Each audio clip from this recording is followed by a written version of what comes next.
एक दिन की बात है। गेंदा सेठ गुस्से से बड़बड़ाते हुए जंगल की ओर चले जा रहे थे।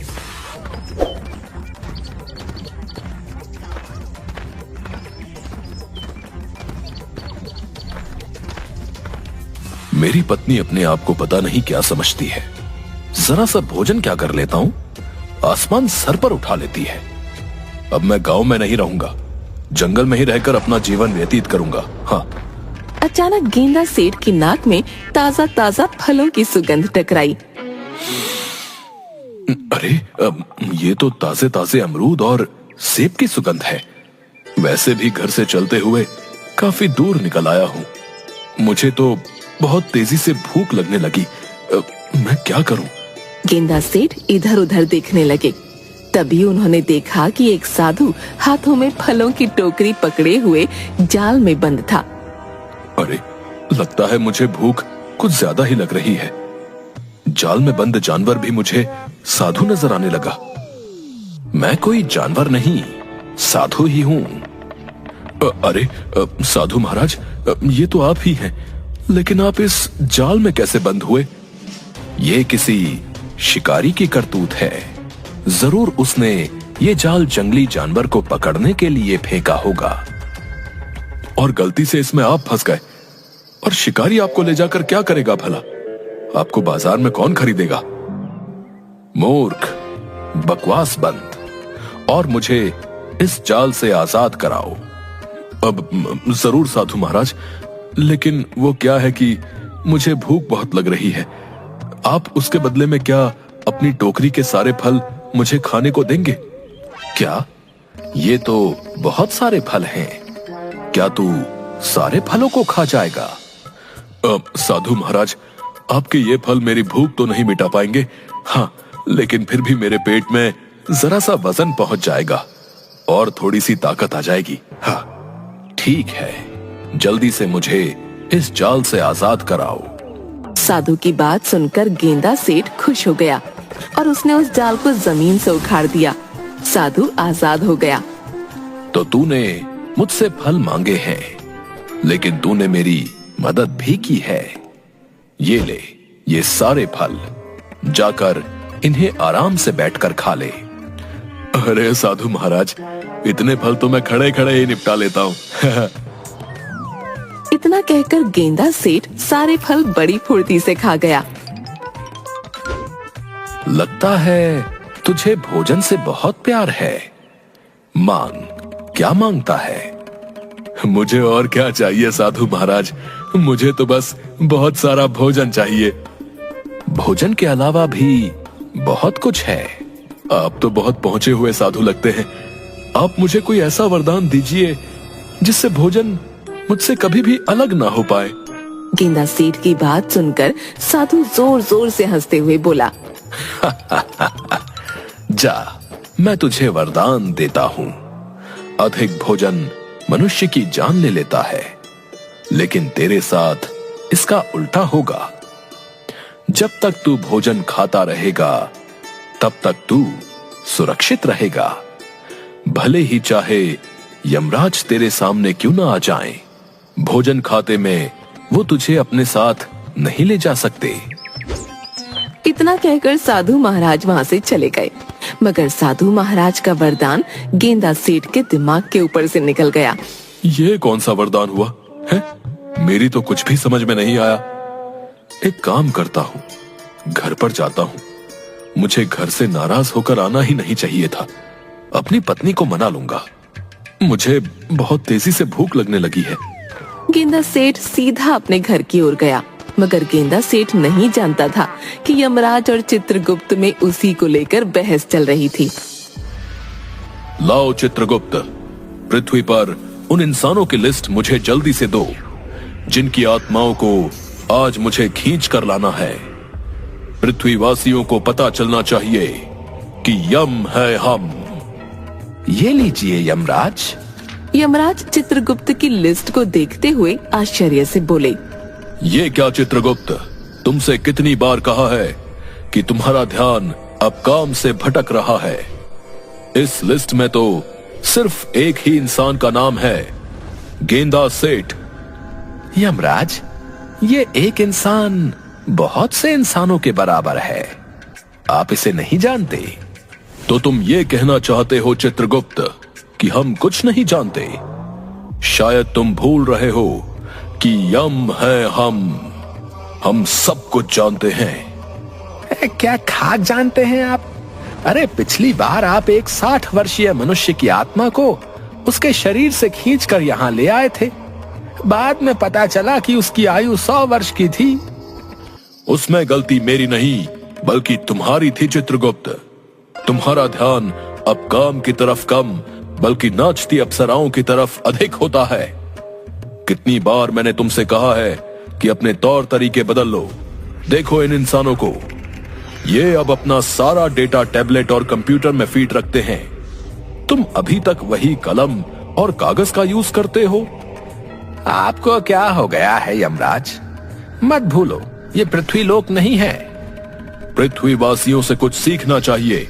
इंसानों ने टेक्नोलॉजी में कितनी ज्यादा तरक्की कर ली है, तुम्हें कुछ अंदाजा भी है? वो सब छोड़िए यमराज, जाइए इस गेंदा सेठ की आत्मा को खींचकर यहाँ तक लाइए। इस गेंदा सेठ ने पृथ्वीवासियों का जीना हराम कर रखा है। उसे इसकी सजा मिलेगी, उसे नरक में रखा जाएगा। तुम यहीं रुको चित्रगुप्त, मैं अभी कुछ देर में उसकी आत्मा उसके शरीर से खींच कर लाता हूं और अपने हाथों से उसकी आत्मा को नरक में डालूंगा, क्योंकि गेंदा सेठ शायद नहीं जानता कि यम है हम। इतना कहकर यमराज वहां से गायब हो गए। इधर गेंदा सेठ आराम से गहरी नींद सो रहा था। तभी अचानक वहां पर यमराज प्रकट हो गए। सो रहा है मूर्ख, आंखें खोल, तेरे सामने यमराज खड़े हैं। मगर गेंदा सेठ बहुत ही गहरी नींद सो रहा था। उसके खर्राटे और ज्यादा तेज हो गए। आंखें खोल मूर्ख मनुष्य, तेरे सामने यमराज खड़े हैं। अरे मेरी आवाज सुनकर तो बड़े बड़े सूरमाओं के रोंगटे खड़े हो जाते हैं, मगर तू टस से मस नहीं हो रहा। तू जानता नहीं है कि यम है हम। गेंदा सेठ सोते हुए बोला। पता नहीं मुझे ऐसा क्यों लग रहा है जैसे कि कोई बोल रहा है कि बबल गम है हम। बबल गम नहीं मूर्ख, यम है हम, यम है हम। अचानक गेंदा सेठ की आंख सोते हुए से खुल गई और वो यमराज की तरफ गौर से देखने लगा। देख क्या रहा है मूर्ख मनुष्य? अपनी आंखों से मुझे देखकर तेरी सिट्टी पिट्टी गुम हो गई ना? अब तो तुझे यकीन हो गया कि तेरे सामने वास्तव में यमराज खड़े हुए हैं। तेरा समय आ गया है, अब जल्दी से मेरे साथ चलने के लिए तैयार हो। मैंने सुना तो था कि अगर रात के समय मिर्ची की सब्जी ज्यादा खा लो तो सोते हुए सपने खराब आते हैं। आज विश्वास भी हो गया। मुझे वो मिर्ची वाली सब्जी खानी नहीं चाहिए थी। कल से मैं थोड़ी कम मिर्ची खाऊंगा, तब मुझे अच्छे अच्छे सपने आएंगे। ये जो कुछ भी तू देख रहा है मूर्ख मनुष्य, वो सपना नहीं बल्कि सत्य है। तेरे सामने वास्तव में यमराज खड़े हैं। इतना कहकर यमराज ने एक चांटा गेंदा सेठ के गाल पर जड़ दिया। अरे मेरे सामने तो वास्तव में ही यमराज खड़े हैं। हाँ गेंदा सेठ, ये मैं ही हूँ यमराज। अब तुझे पता लगेगा कि यम है हम। गेंदा यमराज को देखकर रोते हुए बोला। मुझे मत ले जाओ यमराज, अभी मैंने इस संसार में देखा ही क्या है। मूर्ख, इस संसार में तू पूरे 50 वर्ष बिता चुका है और मैंने सुना है कि इन 50 वर्षों में तूने 50,000 लोगों का जीना हराम कर रखा है। क्या अब और लोगों को परेशान करना चाहता है? अचानक गेंदा सेठ के मन में उस साधु का विचार आ गया और वो मन ही मन अपने आप से बोला। उस साधु ने भी आज यमराज का ही जिक्र किया था। हो ना हो वो पहुंचा हुआ साधु इस बारे में जरूर कुछ जानता होगा। मुझे उसके वरदान के बारे में गहराई से सोचना होगा। जरूर उसके वरदान में कुछ ना कुछ छुपा हुआ है। गेंदा सेठ साधु के वरदान के बारे में गहराई से सोचने लगा और उसकी आंखों के सामने साधु के दृश्य घूम गए। जा, मैं तुझे वरदान देता हूँ। अधिक भोजन मनुष्य की जान ले लेता है, लेकिन तेरे साथ इसका उल्टा होगा। जब तक तू भोजन खाता रहेगा तब तक तू सुरक्षित रहेगा। भले ही चाहे यमराज तेरे सामने क्यों ना आ जाए? भोजन खाते में वो तुझे अपने साथ नहीं ले जा सकते। समझ गया, मुझे ऐसे यमराज के सामने रोना नहीं चाहिए, बल्कि कोई योजना सोचनी चाहिए। अब जब आप मेरे सामने आ ही गए हैं यमराज, तो फिर आपके सामने मेरी क्या ही चल सकती है। लेकिन मेरे एक प्रश्न का उत्तर तो आप दे ही सकते हैं ना? मैं एक प्रश्न का उत्तर नहीं, बल्कि सैकड़ों प्रश्नों के उत्तर दे सकता हूं, क्योंकि यम है हम। मैंने सुना है ईश्वर दूसरों को भोजन खिलाने से बहुत प्रसन्न होते हैं। क्या ये सत्य है? बिल्कुल सत्य है। तो फिर क्या आप मुझे भोजन नहीं खिलाएंगे? मुझे बहुत तेजी से भूख लगी है। मुझे देखकर लोगों की भूख मर जाती है। पहली बार ऐसे इंसान को देख रहा हूं जिसके सामने यमराज खड़ा है और उसे भूख लग रही है। मैं तेरी आखिरी इच्छा को अवश्य पूरी करूंगा, क्योंकि तूने मेरे सामने ईश्वर का नाम लिया है, और तू तो अब समझ ही गया होगा कि यम है हम। इतना कहकर यमराज ने अपनी गदा सामने की ओर कर दी। गदा में से सफेद रंग की किरणें फूटने लगीं और गेंदा सेठ के सामने एक से एक अधिक लजीज व्यंजन रखे हुए थे। ले, खा ले आखिरी भोजन, उसके बाद तो तुझे मेरे साथ चलना ही होगा। एक शर्त पर मैं इस भोजन को हाथ लगाऊंगा। अगर मेरा इस भोजन को खाकर पेट भर जाएगा, तभी आप मेरे शरीर से मेरी आत्मा खींचोगे, भूखे पेट नहीं। क्या ये वादा करते हो आप? अरे, तेरे सामने 20 व्यक्तियों का भोजन रखा है मूर्ख मनुष्य। फिर भी मैं वचन देता हूं, क्योंकि यम है हम। यमराज की बात सुनकर गेंदा सेठ के होठों पर रहस्यमयी मुस्कान आ गई। गेंदा सेठ कुछ ही देर में वो भोजन को चट कर गया। मेरा कुछ भला नहीं हुआ यमराज। यमराज ने उससे भी अधिक भोजन गेंदा सेठ के सामने रखा। गेंदा सेठ देखते ही देखते वो सारा भोजन भी खा गया। थोड़ा और लाइए यमराज। तूने मुझे क्या अपना गुलाम समझ रखा है? मैं यहाँ पर तेरी आत्मा खींचने आया हूँ, तुझे भोजन कराने नहीं आया। लेकिन आपने तो वचन दिया था।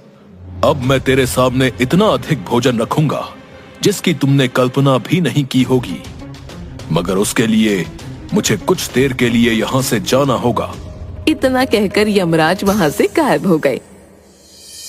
तुरंत चित्रगुप्त के पास पहुँचे। चित्रगुप्त भोजन कर रहा था। यमराज, आप खाली हाथ आए हैं? गेंदा सेठ की आत्मा कहाँ है? सवाल मत करो चित्रगुप्त। सवाल करने का अधिकार सिर्फ हमारा है, क्योंकि यम है हम यहाँ से बहुत सारा भोजन ले जाने के लिए आए हैं। यमराज ने चित्रगुप्त का और वहाँ सारा रखा भोजन पृथ्वी पर ले जाकर गेंदा सेठ के सामने रख दिया। अब देखता हूँ तेरा पेट कैसे नहीं भरता। गेंदा सेठ आराम से फिर से भोजन करने लगा, मगर अब वो धीरे धीरे भोजन कर रहा था और यमराज को यही बात सबसे ज्यादा विचलित कर रही थी। तभी यमराज के कानों में चित्रगुप्त की आवाज टकराई। यमराज, इसने आपको मूर्ख बना दिया है। कितनी बार कहा है आपको कि अपने काम पर ज्यादा ध्यान दीजिए, न कि इस बात पर कि यम है हम। अरे, पृथ्वी लोक पर इस भुक्कड़ का पेट कोई नहीं भरवा सकता, और आप यहाँ का भी सारा भोजन ले गए। सभी अप्सराएं भूखी बैठी हुई हैं। तो फिर तुम ही बताओ चित्रगुप्त, मैं इस सिचुएशन में क्या करूं? मैंने इसे वचन दिया है, मैं तो फंस चुका हूं। अरे, वचन के बाद में ईश्वर से क्षमा मांग लेना, इसकी भोजन करते ही प्राण खींच लो। शायद तुम सही कहते हो, मुझे इस मनुष्य ने मूर्ख बना दिया है। इसे इसकी सजा जरूर मिलेगी, क्योंकि शायद ये अभी तक नहीं जानता कि यम है हम। इतना कहकर यमराज ने जैसे ही अपने गदे से गेंदा सेठ के प्राण खींचने की कोशिश की, तभी यमराज का गदा उल्टा ही यमराज के सर पर पड़ गया। ये कैसे संभव हो सकता है? ऐसा पहली बार हुआ है कि मेरा गदा मेरे ही सर पर पड़ गया। यमराज क्रोधित होकर गेंदा सेठ की ओर देखकर बोले, मुझे बता मूर्ख मनुष्य, तेरे प्राण मैं क्यों नहीं खींच पा रहा हूँ? आप मेरे चाहकर भी प्राण नहीं खींच सकते यमराज, क्योंकि मुझे वरदान मिला हुआ है कि भोजन करते हुए अगर मेरे सामने यमराज भी आ जाए, तब भी वो मुझे अपने साथ नहीं ले जा सकते। वरदान, जहां तक मैं जानता हूं, तूने तो सिर्फ लोगों को परेशान किया है, आखिर तुझे वरदान किसने दिया? एक साधु ने मुझे वरदान दिया है। आखिर वो साधु तुझे वरदान देने वाला होता कौन है?